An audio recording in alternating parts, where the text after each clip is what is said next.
Hey guys, hello YouTube. Welcome back to my channel. And guys, I want to tell you, do you notice something? Do you notice anything? Anything at all? Guys, my dreadlocks are actually really growing and I am quite excited. I've just washed them. They are like, ugh. Oh my goodness, I love these babies so much. Oh my gosh, they are so lovely. Anywho, guys, I am. Did I say my dreads are lovely? Like, did I compliment myself? Don't mind me. Don't mind me. Okay, today's outfit of the day, guys. Today I am rocking this jeans. This jeans. Oh, oops, my fly is open. Oh. Okay. We gonna fix that. Yeah, so I'm just wearing this and I wanna show you a little something. Hold on.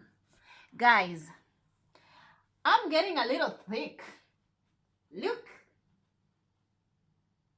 Look at that butt. Oh my god. Look. I'm getting a little thick, man. It's like, look. Poppy, yeah.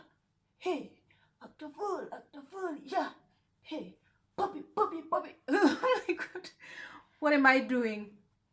Okay, so guys, never mind me. There are just some African girls who just don't know how to dance, and that's one of me. One of them is me. So I want to give you guys a room tour, a little bit of the room tour. And where am I today? Where am I, by the way? You know, when you go to so many countries, sometimes you are in a place and you forget where you are. I'm in Dublin, guys. I'm in Ireland. So I'm showing you guys. I like that feel. You see the forest feel by the thingies. I really like it, and it has this really lovely what is this called? This rug, this carpet that I really love. Like it's very girly. There's just something very girly about it. And that's the bed. And I also like these ones. Gosh, if I can only learn how to vlog without how to make video without interrupting myself, holding camera wrongly. Look at these pillowcases, guys. Look at this.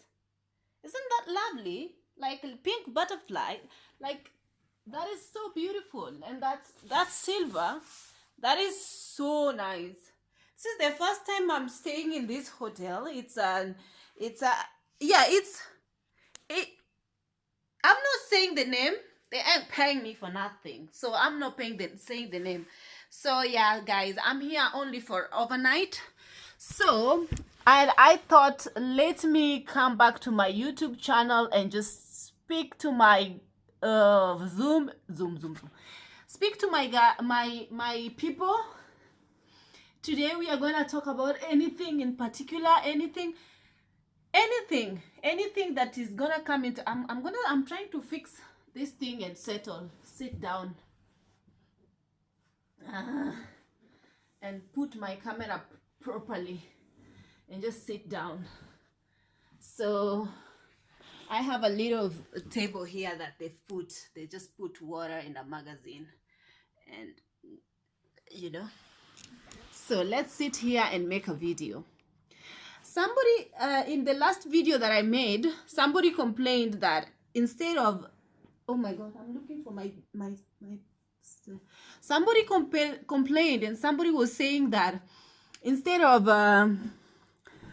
talking while I'm doing makeup, I should actually just focus and talk to people. And she was going hard on me, man. Like, she was just being mean the way she was saying it. Like, duh. Why you clicked?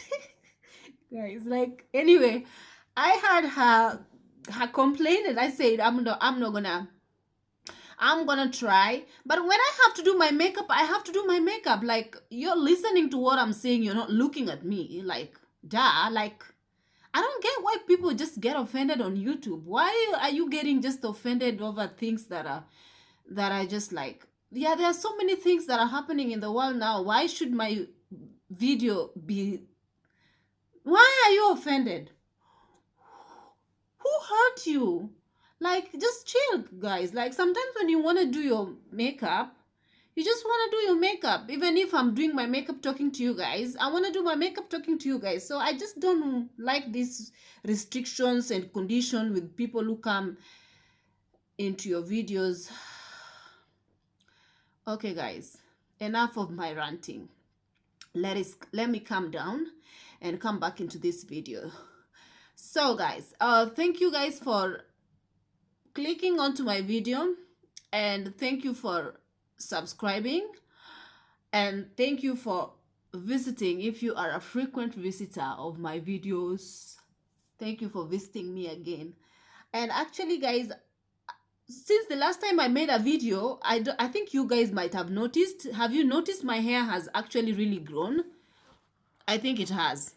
And I'm loving it. Like, when I'm going to work, I don't really wear this hair because I'm really still, I want it to grow so that I can style it properly before I start going to work with it, because I feel like it's still short. And I don't quite think that I'm allowed to wear this kind of hair at work, so I just don't want to risk it in case grooming squad finds me in the corridor strutting my stuff with my trolley going to work, and like, excuse me, what are you wearing in your hair? They can be so mean sometimes, so I don't want to make a risk. Anywho, guys, how are you guys doing? How is life treating you guys? I hope life has been treating you guys well. I'm wearing this thing because I'm kind of feel cold in the room, and I feel like I'm catching a cold, but anyway, that's just a by the way, so don't mind me. I'm just in the hotel chilling. I wasn't going anywhere in particular. I went out, and this is just my chill clothes, so don't start bashing me and saying you look lazy. Honey, I look lazy. Where I am right now, I'm here because I came to make coins. Coins. Like, people are just like black women are lazy. You are lazy. Look at you, how lazy you are. Honey, I'm lazy. How? Guys, oh my, okay, that's it. People just get on my nerves. Like, anyway, but I'm here, I'm making videos, and, you know, so it is what it is. So, anywho, guys, I'm getting out of topic because I'm ranting. This video was not meant to be anything in order, just like most of my videos, so don't mind it. And I wanted to make a story, like I wanted to tell you regarding my experiences, and the misconceptions that we have as African people, and also my experiences having had dated a couple of, like, the men that I have dated, especially white men. Actually, I'm talking about white men. So the misconceptions, or how I grew up to think white men are, So obviously is stereotyping. When in Africa, there is a lot of stereotyping, guys. Like, if you don't believe in God, and if you are not a born again Christian in Africa, you are just a rebel. Can I call it a rebel? Like, your moral standards are very low, and you are not highly morally acceptable. Like, why don't you love Jesus? Why don't you like it's just like, if you don't love, like, if you drink, if you smoke, if you club, if you do all these things, it's almost like people who do these kind of things are almost like those rebels who are like, your family has given up on you. Yeah, this is what Africa is. This is what, like typical Africa. And you have rebelled. That is you. Because we tend to come from a very strict family backgrounds. We are disciplined a lot. We are like whooped. whooped like crazy. So I'm gonna just talk anything in particular in this video, as I said again, and I'm gonna say about how I grew up thinking of white people to be, and I know that as I grew up, like I wasn't thinking about marriage or anything. Like I wasn't thinking anything when I was growing up. I just knew that I wanted to live nice and live a nice life, but marriage wasn't something that was in my head. Like I hear some people say that when they are young they usually always dreamed of their marriage and dreamed of their husband. How now? You're only a kid. How can you know, like first of all is like uh for me, sex in when you're growing up is like they call it tabia mbaya. It's like bad manners. So it's like when you are little and you're saying I'm gonna get married, and you know when you get married, you know. So now when we are kids, we are like, ew, you gonna get married? Ew, why you gonna get married? Who you gonna do tabia mbaya like sex? It's not okay. So that's how we used to. So I never really thought of myself as I'm gonna get married, I'm gonna do this, but I knew that I'm gonna I don't want to live a life of poverty, because I was raised in a lot of poverty and heartache and a lot of we were homeless. My mother was never had a home, never had a place called home. And my mother was, I told you guys about my mom before. She passed on, bless her heart. And she was just a suffering woman. All my life I was raised from nothing, like absolutely nothing. I used to like wash my clothes. I used to have like one dress. I used to wash it, and then I will not go anywhere because I would not have anything to wear. So I'll have to wait for it to dry for me to wear it. And I used not to have shoes. We used to walk without shoes.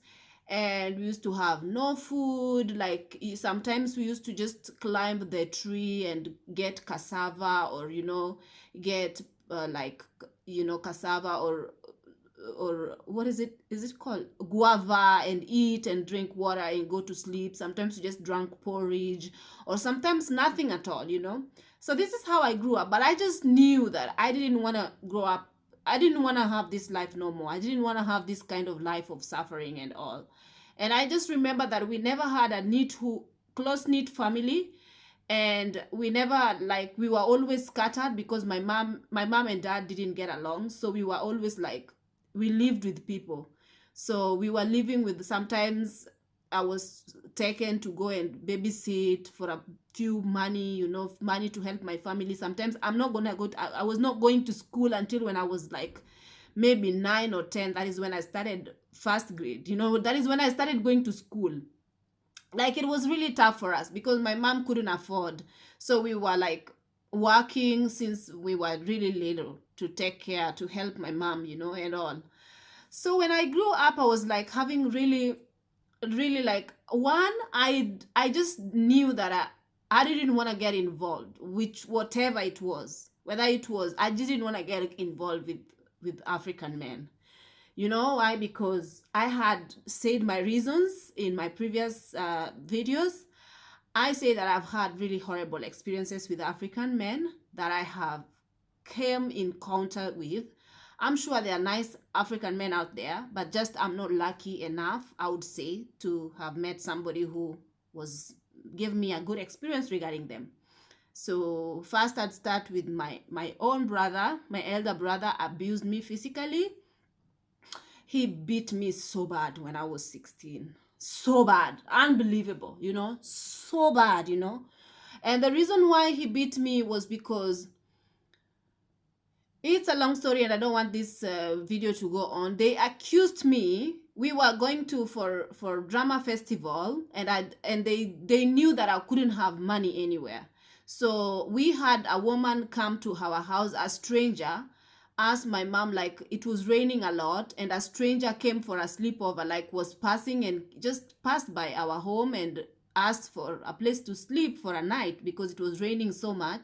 So my mom welcomed her, and this stranger stole eggs from our only chicken, Mercy. This chicken was called Mercy. So she stole these eggs, and it was like 30 something or 20 something eggs.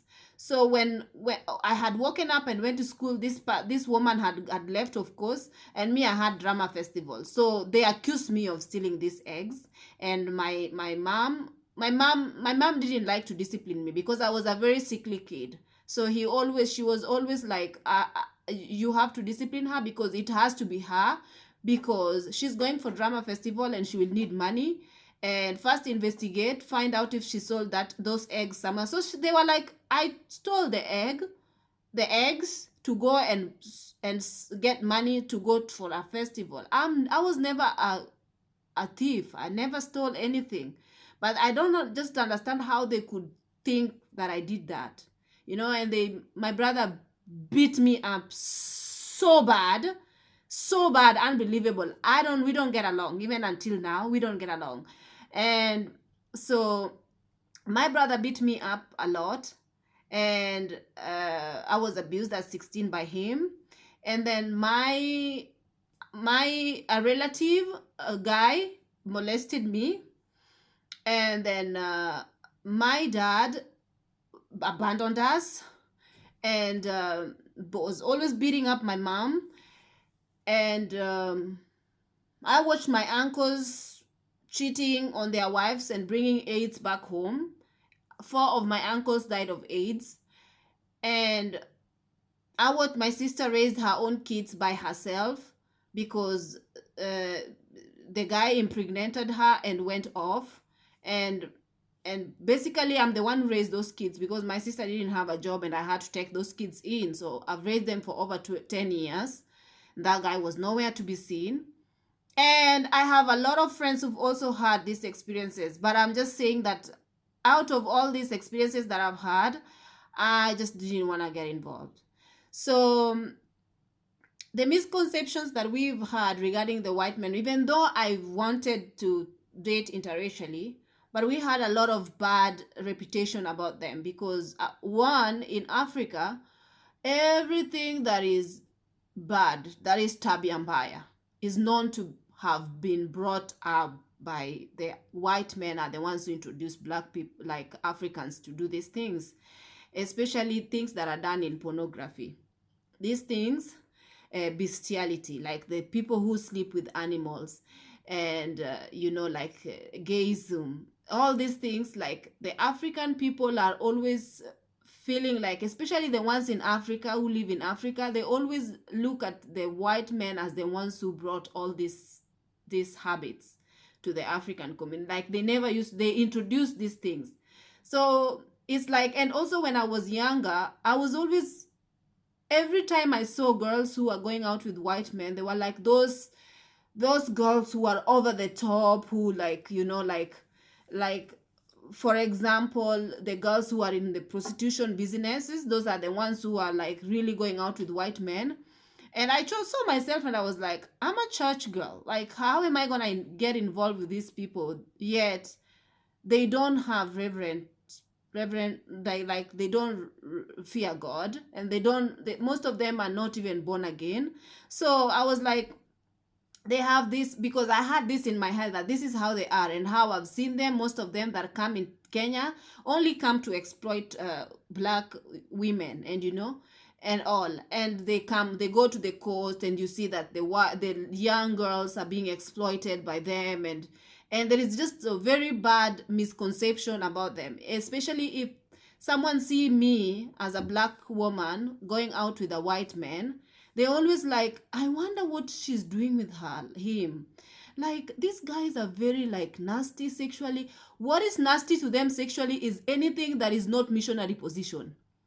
That is nasty. It's like they don't imagine themselves doing like giving head. They don't imagine themselves doing these other positions and doing all these things, and also pornography, and like, this is not nice. And they always look at the black girls who do this. And also, again, they also feel like, because they also, I don't know where they got this, but they always say that the white men make black, like, they are racist, and they take, because we had a couple of stories come in news that they take the white girls, especially in Germany, and then they make them sleep with their dogs. There was a big news that a guy was just taking girls and making videos out of these girls by filming them sleeping with dogs. So in Kenya, it's almost like people look at white men as this taboo, like taboo in a sense of they have really bad manners when it comes to mostly sexual, like they are too much, like the way, the kind of sexual behaviors they have are something that is like not appreciated in Africa. They are like dirty, so for me, this is how they look at them. So for me, even me, when I was growing up, I always like have this also misconception, like all of them are the same, like this, like very adventurous, very open-minded. They will do anything. A man will do a man, a woman will do a woman. Things are just happening all over sexually. While me, I was like raised, and I was like a church girl, and it's taught that sexual immorality is sin, and you have to save yourself for marriage only. You don't do anything. You don't masturbate. It's sin. Everything that is, and I was like, my mind is only set into any things that are holy, like doing sex in a concept, in a setting of marriage. And yet these guys have been known to have be so sexually adventurous. How am I going to be with any man, any white man, yet I wouldn't be enough for them, because I'm not really open, I'm not really very knowledgeable of their lifestyle. So yeah, so I used to always feel like, if a guy asked me out, I used to be like, oh my god, maybe he's one of those sexual crazy fetish kind of people. Maybe they are just looking for me for these fetishes of sleeping with his dog, and like I'm on a date and I'm just like, oh, maybe he will ask me to eat his pee pee. So I'm like that. But then I came out of Africa and I grew. I'm old enough now to know that is, oh well, I'm grown enough to know that they are very sexually adventurous. Most men are. Maybe in Africa, most men are nowadays, but in this, they never used to be. And I'm sure there are many who are still not really sexually very adventurous. What they know is what they want. Like if you are married and you go like putting sexy clothes, and you're like, oh, I like, you are like going to your husband and say, honey, I'm ready, how do you like me now? And they're like, Chineke, what is going on with you? Go to the bedroom. What is this? Put on a kanga, the cloth. Go to the bedroom, I'm coming. Like, it's like there's no romance, or there is nothing like things. But now I think now the world has really evolved, and everyone is really opening up to doing things. Even me, I was like, I can never do that. How do you do that? And I'm like things, what I say, I can never do that, like give head to a guy and all. And I was like, I can never do that. How can you do that? Like, but if you like, for me, it's become normal. Like, if I'm married, I would have to do that.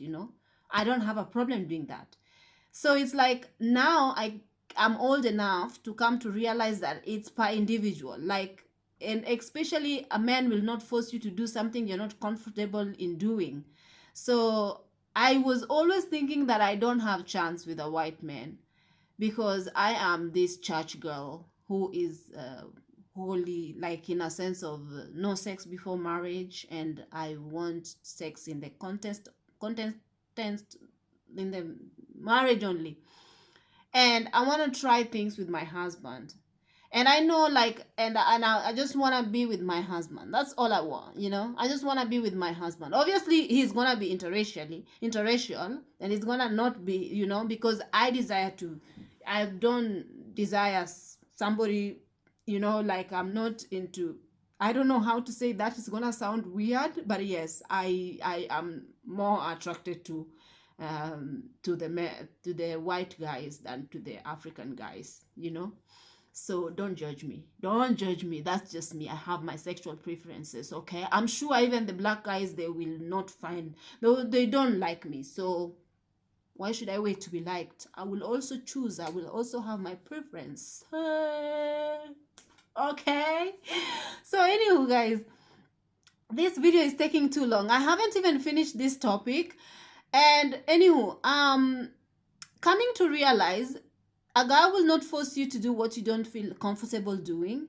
And for me, I feel like when I say I don't want to have sex until I'm married, I feel like I still have that thought. I don't feel like as a woman I have to go through so many men to finally meet my man, go through sleeping with so many men to finally get married. I don't want to go through that, you know.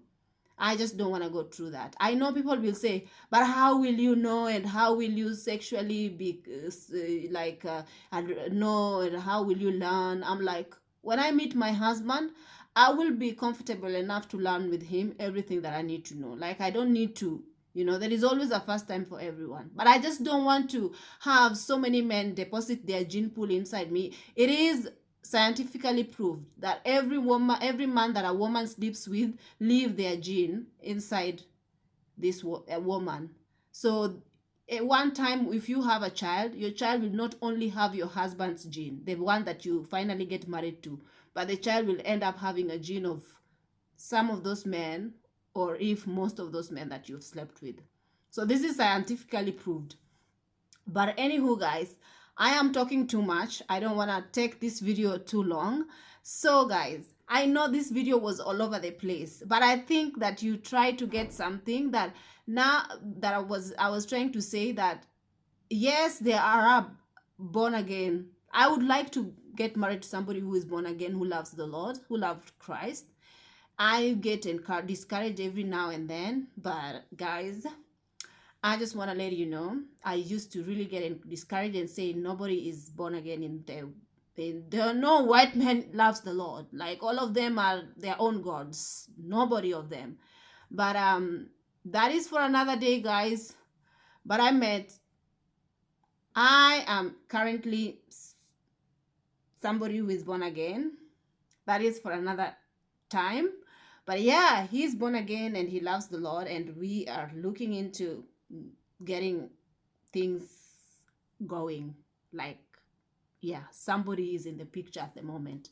So yeah, guys, and whoever is gonna love me obviously will love me with my naivety and the way I am. Obviously, I'm open when I'm married to experience everything, you know, to experience with my husband, not just every Tom, Dick, and Harry that comes my way.